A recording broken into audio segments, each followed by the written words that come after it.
The first home guarantee scheme is getting released on the 1st of July. So today we're going to take you through everything you need to know about this scheme and how you might be able to qualify. So Jaden, let's take it from the top. Tell us a little bit more about this scheme. Yes, so the first home guarantee scheme was previously known as the first home loan deposit scheme. This is where the government acts as your guarantor and you can buy a property with as little as a 5% deposit. So in this video, we're going to break down all the benefits, how you can get on the scheme, how it's actually going to work, and we'll also talk about a couple of other schemes that are due to be released later in the year. So starting off, the first home guarantee scheme, like I said, is where the government sort of acts in place of guarantor. It's like having your parents as guarantor, and it allows the bank to lend you up to 95% of the property's value. So normally you'd have to pay lender's mortgage insurance. So that's an insurance that's paid for, that you have to pay for and gets added on top of the loan. But in this case, because the government's act as guarantor, you don't pay lender's mortgage insurance. It saves you, tens of thousands of dollars. Nathan, I guess what are some benefits and why would you even use the home guarantee scheme? If you could avoid it, what's the benefits?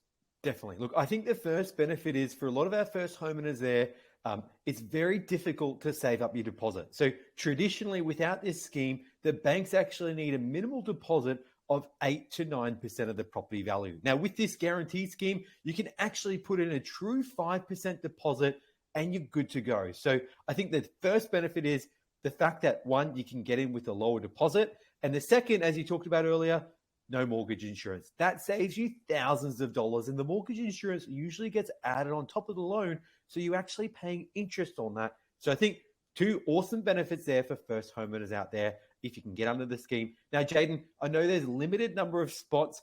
We saw earlier in the year in February, there was a first home loan deposit scheme that released 10,000 spots. They were taken up within about 2 months. What are we going to see with this new scheme? How many spots available, and how quick do you think they'll actually get taken up?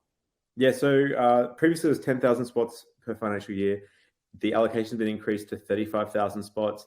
That's going to be spread across like the new home guarantee scheme, which is all part of the home deposit scheme, and the first home loan deposit scheme. So pretty much like this scheme is going to cover brand new properties that never been lived in before and existing properties. But yeah, definitely. They'll probably go pretty quick because, as we saw from last year when the 10,000 spots were allocated, they went in a matter of months. So that is definitely negative with the scheme because there's only a limited number. So you definitely want to get in there quick. On the eligibility, there are some criteria. They haven't changed this, although they have changed some price caps, which we'll come back to in a tick.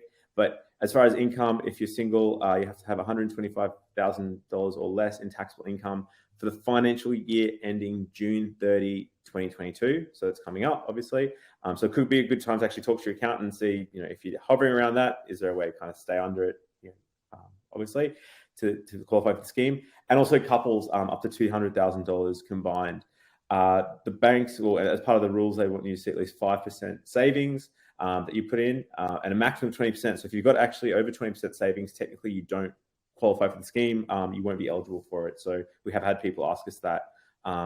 It's for Australian citizens only. So if you're a permanent resident, your partner's a permanent resident, or if you're Kiwi, unfortunately you're not eligible for the scheme, which is not fair, but is what it is.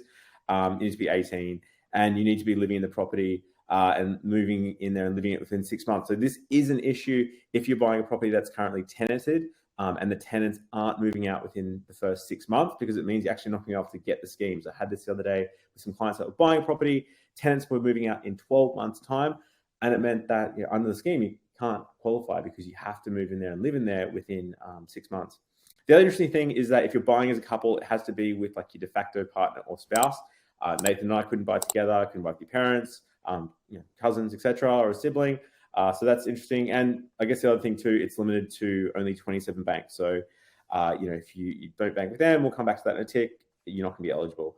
I think one thing to add in here, Jaden, is with the banks, not all banks will actually allow you to do a pre-approval to get this scheme. So something to keep in mind, a lot of the bigger banks, they try and hang on to the scheme spots because initially when they started rolling this out the first few times, they were giving them out to pre-approvals. And what we found was a lot of the pre-approvals didn't actually convert to purchases, and people with purchases couldn't get a spot in the scheme. So one thing to keep in mind, if you are thinking of getting this scheme, a lot of times you might not be able to get a pre-approval under the scheme, but you can get it once you do purchase. So that's where you want to be making offers subject to finance so that you can ensure you secure your spot. Yeah, and I guess to explain that, what Nathan means by that is potentially if you would go to a bank, you might go to, say, Oswald, for example, who are offering the scheme. The bank will give you a pre-approval and say, yep, Nathan, we're happy to lend you $500,000. And that's subject to evaluation of the property, subject to you finding the house, subject to you not changing situations, your income's not changing, and also subject to being granted a scheme spot on the home guarantee scheme. So in other words, like if the 35,000 spots evaporate overnight, you secure your home the day after that, and there's no spots left, you're not going to get the guarantee. So like Nathan said, the banks are sort of saving them up for when you've actually got a contract, you might have won at auction, and then giving those spots. So you just want to be across that. If you're going to secure a place, I guess, July, August, probably going to be pretty safe. But if you're sort of watching this video and it's early 2023 and sort of beyond, you want to check in with your mortgage broker to make sure that there's plenty of spots left. And I think one thing to keep in mind here is if you don't have a pre-approval and a guaranteed spot, you want to ensure you're making offers subject to finance, particularly if you only have a minimal deposit and you're fully reliant on the scheme. You don't absolutely not want to be purchasing unconditionally and, sort of risking it for a spot that you might not actually get. So just keep that in mind. Work with your mortgage broker. They'll navigate you through all those details and ensure that you get in a position where you can feel confident. Yeah. So as I mentioned earlier, the property price caps have increased, I guess, in line with some of the crazy growth we've seen in some of these markets. So from the 1st of July 2022, Sydney, New South Wales, capital city regional areas, 900,000 up from 800. Melbourne, Victoria, 800,000.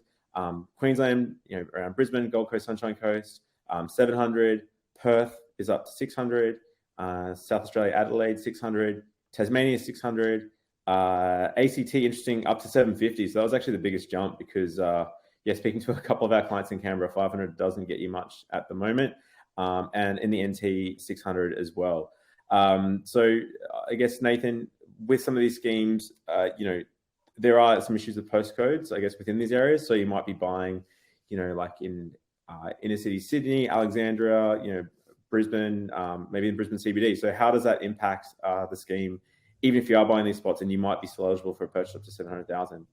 Definitely. I think one thing to keep in mind is a lot of banks have postcode restrictions, particularly for inner city apartments. So if you are looking at buying that, check with your mortgage broker, because a lot of times, even though this scheme lets you go up to 95%, the banks actually reduce their exposure no more than 90%. So something to keep in mind, that in that case, you'd need a larger deposit. The other thing also to remember with those price caps, I believe they are reviewing them every 6 months. So we might actually see some upwards movement. We know previously they were pretty stagnant at the caps that they were, and they were quite limiting in our first homeowners being able to achieve a spot in the scheme because a lot of the purchase prices were growing above the caps and the limits. Now we're seeing an increase in the ability to purchase, which I think is going to give greater opportunity to home buyers out there, which also might mean that the spots are taken up quicker because the price caps are a lot higher. So something to look out for and I guess keep in mind. Yeah, the other thing to keep in mind is that there's kind of a differentiation between capital city and regional centres. The best way to do it is if you go onto the National Finance, the website. There's actually a postcode tool on here where you can actually search for the property specific postcode, and it'll tell you the property price cap, for that area, be it 600, 450, etc. They haven't actually updated this yet for the price caps effective from the 1st of July. So keep that in mind. You can kind of get a sense of, if it was previously 800, it's going to be 900 from the 1st of July, which is helpful. I think one thing to add, Jaden, just so I can get in there, as Jaden said, from the 1st of July is when all these things happen. So you also need to make sure you've got your tax returns lodged. So that's probably the first thing you want to be doing on the 1st of July, hitting that lodge button, because it is a requirement as part of the new home guarantee scheme, is that you have your tax returns lodged so that you can effectively be assessed for the income caps. Yeah, the other document you need, which is, I guess, unusual from a normal mortgage application point of view, is your Medicare card. So that's kind of the reference number they'll use to check, I guess, your citizenship status and eligibility. And like Nathan said, you'll need your notice assessment. So you need to actually lodge your tax return, potentially have it back and paid to be able to apply for this. So that can take a week or two. So just be careful of that. I guess the process of applying for the home guarantee scheme, Nathan, do you want to walk us through that? Like, do you apply for the scheme and apply for a home loan? What's kind of the sequence of events and how does that work? Yeah, definitely. Look, hit us up if you need help with this. We help with a lot of our first homeowners with this scheme and getting them spots.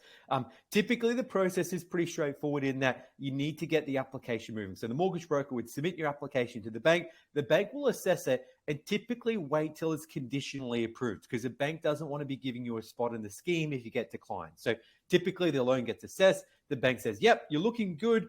Jaden, we can give you a loan. We want to see the property valued, which is usually a condition to the final approval, and your scheme being approved through the government. So typically the bank will get it conditionally approved, then they'll start the scheme and securing a spot. There are forms that you need to fill in, stat decks, things like that. But once again, your mortgage broker will help you through all that. Yeah. The other thing that we have been asked is, can you use the first home loan deposit scheme / the home guarantee scheme with some of the other schemes? Like if you're buying a brand new property, can you use the first homeowners grant? If you've used the first home super saver scheme, can you use your savings from that with that? Nathan, do you want to explain how that works and if you can? Definitely. Look, I think the simplest answer to that is absolutely yes. If you've got any other schemes or grants or things that are available out there that you've got your first home super saver scheme, as of the 1st of July, that actually increases as well. So you can take more out of your first home super saver scheme if you've made additionally contributions. So if you're eligible to withdraw from your super saver scheme, absolutely. If you're eligible for the first homeowners grant, absolutely. So the good thing is all these schemes can be used in conjunction with each other. The other question we get asked is, with the deposit, like, do I literally need 5%? So if I'm buying a place for $500,000, do I need $25,000 and 0 cents to be able to buy a place? Nathan, do you want to walk us through this example just on, is it just 5% or do you need extra for costs, etc.? Now, keep in mind, depending on which state you are in, a lot of states have stamp duty concessions. So, for example, here in Queensland, if you're buying up to $500,000, there's nil stamp duty. Now, even if you have nil stamp duty, there's usually some small government fees, such as transfers and registration. So having exactly 5% is not advisable. You need 5% plus a little buffer. So usually if there's no stamp duty, it's usually about $2,000 for your government fees like transfers and registrations, and then another $2,000 for your legals and building and pest. As we can see in this example here, if you're buying over the limits for the stamp duty concession, so for example, $600,000, you not only need a $30,000 deposit, which is 5%, you need to cover the stamp duty, which is $12,800, transfers, registrations, etc., etc. So the deposit you actually need is closer to $50,000 rather than the 30 that you might think you need. So I think that's one thing to keep in mind, that whilst, yes, you can get in with 5% deposit, the government fees, the additional costs all need to be covered on top of that.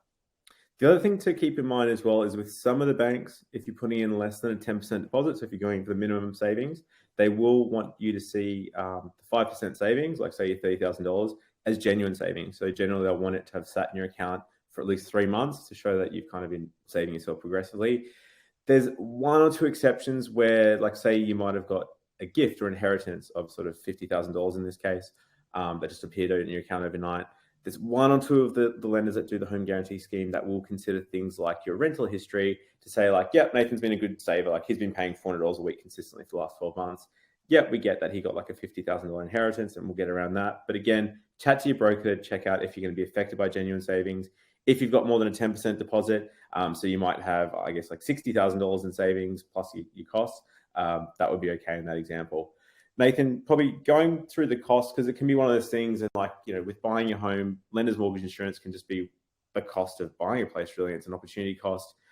How does it kind of look? A question I get asked is like, how is mortgage insurance calculated? Like, is it just a flat fee? There's a couple of examples here. Do you just want to walk through that and how much you potentially save by utilizing the scheme? Definitely. Yeah. So I guess to reconfirm, with this scheme, you get your mortgage insurance waived, which saves you effectively thousands of dollars. So for example, on this, what we're seeing on the screen here, $750,000 purchase under the home guarantee scheme, your mortgage insurance would actually be waived. So if we see in option number one, where you put a minimal deposit, because remembering that banks typically, when you're purchasing without this scheme, will need an 8 to 9% deposit plus costs. So in this example, you put down a 9% deposit, including all government fees, other charges, which is a total deposit of $92,000, you'd still be slugged with $26,000 or $27,000 round figures in lender's mortgage insurance. Now that actually gets added on the loan. So as you pay down the loan, so are you also paying interest on that. So that lender's mortgage insurance is the start cost, but the end cost might be double that by the time you include the interest that you'd otherwise pay. So the good thing with this scheme is that One, you're absolutely not going to pay that mortgage insurance. Yes, the mortgage insurance is a sliding scale. So as we can see here, it goes from 27 down to 19, down to 12, with a larger deposit when you go from 9% to 10% to 12%, and then all the way up to 20% you pay nil mortgage insurance. The good thing, as I said, with this scheme, you can have as little as 5% deposit and you pay absolutely no mortgage insurance because the government backs you. And I guess also with the price caps, like this is 750, so obviously in Brisbane it's ineligible. It is a hard cap. So in Brisbane, it's 700, Sydney it's 900, $700,000, and that's it. If you're buying for 701, 710, etc., you're not going to be eligible for the scheme. So keep that in mind when you're negotiating, when you're looking at places.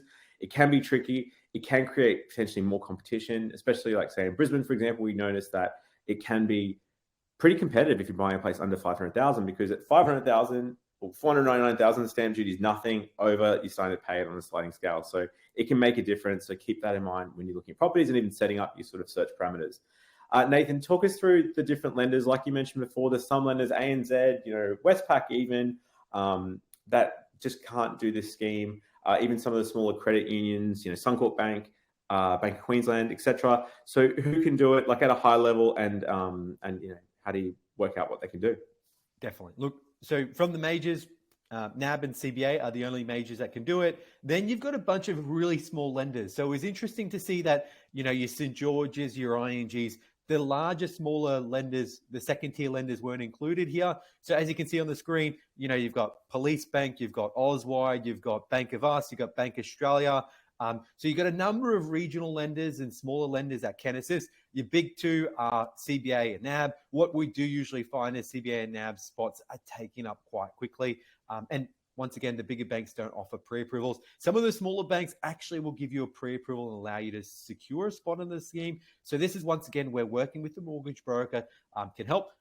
As I said before, hit us up. We work with a lot of clients that want to get under the scheme, and we're successful in securing them spots, both for pre-approvals and purchases. And it's just about understanding and navigating through the process. I guess one caveat here is every one of these lenders have different criteria. So if your situation is slightly outside of the box, you do need to be careful, because as an example, if you're 3 months casual, some lenders want to see you there longer periods of time, 6 months, 12 months. If you've been in your role for less than 6 months, once again, some lenders want to see a longer history there. So work with the mortgage broker to make sure you're navigating and working with the right lender, because there's nothing worse than going with one of these lenders here and getting knocked back because you don't actually qualify. Yeah, we had a customer just a couple of weeks back that was looking at utilizing the scheme. We're doing their borrowing capacity and working through that. They got paid like a large chunk of overtime. They're an essential worker. And with some of the smaller lenders, they'd only adopt 60, 70% of that overtime. What it actually meant was that debt to income ratio was over 6 times, and it just meant no go with a couple of smaller non-bank lenders compared to bigger lenders. We're a bit more flexible with that. So there can be a lot of those intricacies in the background that can affect you then. Some of them have postcode restrictions. Some of them don't mind about sort of high density postcodes in the city, etc. So a broker can help you out with that. Obviously, we're brokers here, so we'd love to help you out. We help people Australia-wide, especially with these schemes. So hit us up below. We did mention before, how long the schemes are going to last. I guess it's probably a good point to sort of wrap up on. These did go really quick last time. We're getting lots of inquiry about this scheme in particular because it is launching on the 1st of July. There are some other schemes we'll come back to in a sec. Potentially, it's going to go in the first few months. So hit us up if you're looking to get sort of shortlisted and try and get on there, get all your ducks in a row, get organized so you can be ready to buy from 1st of July. Like you can see there, the regional home buying scheme, which is pretty much the same thing. So it's a 5% deposit scheme, but just for outside the major cities and regional centres. Target there is due to launch later in the year, so that's not starting from the 1st of July. And the shared equity scheme that the Labor government, the current government announced as part of the election, where the government kind of co-owns a property with you, is due to launch sort of later this year, early next year. They still haven't given a lot of details on that. So at the moment, the only scheme you're going to have is a home guarantee scheme to help you get in if you do have a lower deposit. So obviously, we'd love to help out. Nathan, you want to give a bit more info on that? Definitely. Look, I think a couple of things here. I have had a lot of clients ask me recently about the shared equity scheme. I think if you're wanting more information on this, we are waiting for the government to release that. Hit that subscribe button so you can keep up to date with the latest, because we'll release information as we find out. So, yeah, the Help to Buy scheme I think is an awesome scheme. We're just waiting to find out more info on that. Now, if you're wanting more information about the home guarantee scheme, visit our website huntergalloway.com.au/home-guarantee-scheme. That has heaps more information that you can find out what we've gone through today. You can actually read online. And as always, here at Hunter Galloway, we help home buyers right across Australia. So we're based in Brisbane. We deal with people Australia-wide. So if you're living in WA, New South Wales, Victoria, Tasmania, we can definitely help. Hit us up at huntergalloway.com.au or call us on 1300 088 065. And thank you so much for watching. As I said, hit that subscribe button if you like this sort of content. We've got videos coming up more recently with information on where rates are going on home guarantee schemes and all things home loans. So we'll see you next time.